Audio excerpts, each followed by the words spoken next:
Okay, sources of finance. This is a big one. Really important to understand why do businesses need money? Where do they get that money from? They can get it internally or externally. And then ultimately, what you're going to be asked to do is to recommend how a business should raise money for some scenario. Might be it needs to buy some equipment, buy a whole other business. You need to recommend where it's going to get that money from. Okay, so finance, just a fancy way of saying where does the business get its money from? And in reality, business gets its money from many places, from bank loans to its own sales. But why does it need the money? It needs the money to set up and start up, to buy the land, to buy the property, to run, to pay the gas and electricity bills, to buy the supplies, to pay your workers, and it needs money to expand. So the question therefore becomes, if you constantly need money, where are you going to get it from? Now, on the screen here, these are the different sources of finance that you were taught about during the lesson.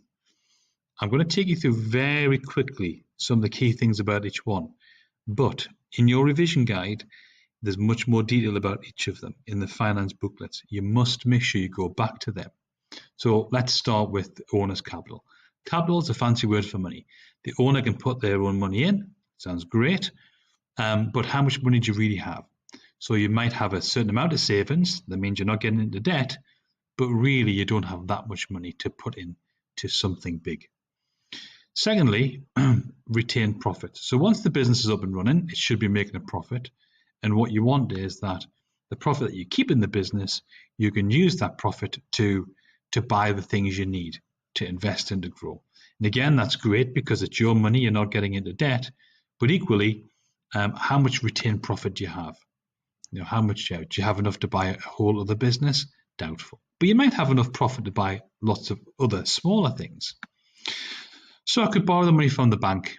That means I get the money up front. I can borrow a lot of money, and I get to pay that money back in installments. I don't have to pay it all back all at once, which is great. It means I can buy the things that I want now and pay for it over time. But the banks would charge me interest, and borrowing money from the bank can be very expensive. And if I don't pay that money back, then the bank, or I pay it back late, then the bank will fine me and eventually demand that I pay this money back. Okay, crowdfunding. Instead of borrowing money from the bank, I can put an application out on a crowdfunding website to ask people to invest in my business that way. Now, this time they will become investors in my business, so they'll have a share of my business too. I won't be able to keep all my own profits anymore, but it will allow me to reach large numbers of people and potentially raise large amounts of money as well, but only if I'm willing to give up a share of the money. If I don't raise enough money to do the thing that I promised I would do on the crowdfunding website, I've got to give that back. So let's imagine I've asked to raise £20,000 and I only raise £15,000. I can't do the thing that I wanted to do, and therefore I've got to give that money back. I can't come up with a new reason for the money because that's not why they've given the money in the first place. Okay, an overdraft. This is where the bank allows you to spend a little bit more than you've actually got in your bank account. It's only a little bit though. It's only for dipping into. So maybe to buy a little bit extra supplies or buy some stationery or something like that. It's really great. It's very flexible. That means I can dip into it. Once it's set up, I don't have to keep getting permission. But it's only a small amount. I couldn't buy anything big with it. Plus, there's overdrafts, just like bank loans, have got some pretty high interest rates. So the bank charges me a lot of money for that. Okay, if I'm a company, I could sell some shares. And again, if I'm a PLC, a public limited company, I can sell a large amount of shares and I can raise lots of money really quickly. Well, that's great because that allows me to grow really quickly and to expand. But remember, the more shares that I sell, the less control that I have. And every new owner that we bring in when they buy the shares, they're going to get dividends, aren't they? And they're going to get a vote per share. So the more shares that I sell to raise money to grow, then the less control I have and potentially less dividend I'm going to get as well, although my business will be bigger. So I wouldn't use share or issue for anything that was small. It's going to be some big major projects. Okay, an asset just means something that I own. So if I'm going to buy a new delivery van, Well, I don't need the old delivery van. I'll sell it. If I'm going to buy some new computers, I don't need the old computers. Let's just sell them. So obviously, if I don't need that asset anymore, it makes sense to sell it. But once I've sold it, I lose the ability to use that. So I've got to be careful. I only sell the things that I don't need anymore. Nearly there. New partners. If I'm a small business, I can bring on an extra partner. That extra partner will bring in new skills and new abilities, but they'll also bring in new money as well. And that's a good way of raising money. Remember though, when that partner becomes a partner, they also expect a share of the profits, and they also will expect to have a say in what the business does. The final one is called trade credit. Now, when you and I go in the shop and we buy supplies, or we buy some groceries, I should say, the shop expects us to pay immediately. That is not what happens in business. The business buys its supplies, and it buys them on credit. The supplies get delivered, and then the business will have a month or two to sell them on before it has to pay back the suppliers, which is great, right? So if I'm a pub, I buy my beers and my wines from the brewery, I put my order in, they get delivered, I then sell them on in my pub or my restaurant, and then a month or two later I can then give that money back, or can pay rather, for the beers and the wines that I bought from the brewery. That's fantastic, but the supplier will expect paid on time, and even if me, the pub, if for some reason I don't manage to sell all of the wine, it doesn't matter, I still have to pay for it.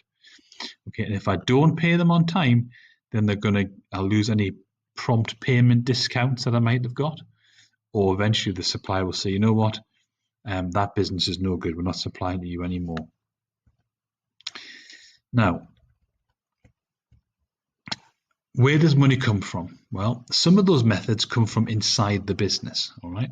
So I'm using my own profits, I'm selling something that I own, I'm putting my own money in. Well, that's an internal source of finance. The rest of the methods come from outside of the business. So I'm getting a bank loan. That's the bank's money. I'm spending a bit more than I've got in my bank account. Well, whose money is that then? Well, that's the bank's as well. Trade credit, I get the supplies now and pay for them later. Oh, that's great. Well, that's obviously the supplier's money. The new partner comes from outside. They're bringing money in. The new shareholders are from outside. They're bringing money in. The crowd, this website, who you attract, hopefully, they're bringing money in. So all of these sources outside here are what we call external finance, because they come from outside the business. Now, the exam will give you a scenario where you've got to choose sensibly. So, for example, a large transport company wants to buy a medium-sized company. Well, they need a large amount of money. So maybe they'll sell some shares because they're a company. Maybe they'll get a loan. Maybe they'll use some of their profits as well. Okay. A clothing manufacturer wants to buy some extra materials for £300. Well, that's not a lot of money in the buying supplies. So we know that would be trade credit, wouldn't it? A restaurant wants to buy a new oven, it costs £20,000. Okay, well, they could use their profits. They could sell the old oven. They could get a loan. You get the idea. You've got to choose appropriately. The final thing is remembering that finance also depends on the time scale as well. So, for example, if I just need some money quickly for a small thing, I might just put my own money in, or I might just dip into my overdraft, or buy the supplies on credit. But if I need something big that I'm going to use for many years, that I'll probably pay off over many years too, then I need to go for sources of finance that allow me to do much bigger things by raising lots more money. And these are the ones we do. So just remember that we've got internal and external, but we've also got different time periods here as well. Don't get too hung up on it, but do understand the difference between short-term needs in finance and big long-term needs in finance. Right, finally then, when you're choosing finance, there's a few things you need to think about. One, how expensive is it? Some of these things like overdrafts and loans, you've got to repay them with interest. That means it's going to cost you more in the long run. What do I need the money for? Is it just a dip into to buy a little bit extra supplies, or is it something massive like buying, putting an extension on the factory? How long do I need the money for? Is it just an overdraft I can dip into for a couple of days and then top it back up at the end of the month? Or am I buying a mortgage on a house or a new restaurant that I'm going to repay over 20 or 30 years? Do I want to get into debt? Some of these methods are debt. Do I want to bring in new shareholders and new owners like partners? How risky is that? Do I want to share control of my new business? And then if I'm a new business, well, I'm doing everything for the first time, maybe it isn't a mortgage that I need here. Or if I'm an established business, I'm up and running, and I make lots of profit every month, maybe I can use my profits for things. So try to apply your common sense to this. The key thing is know what each of these methods are, and you do that by going back through your revision guide, through your little books and the lessons, and making sure you're happy with them.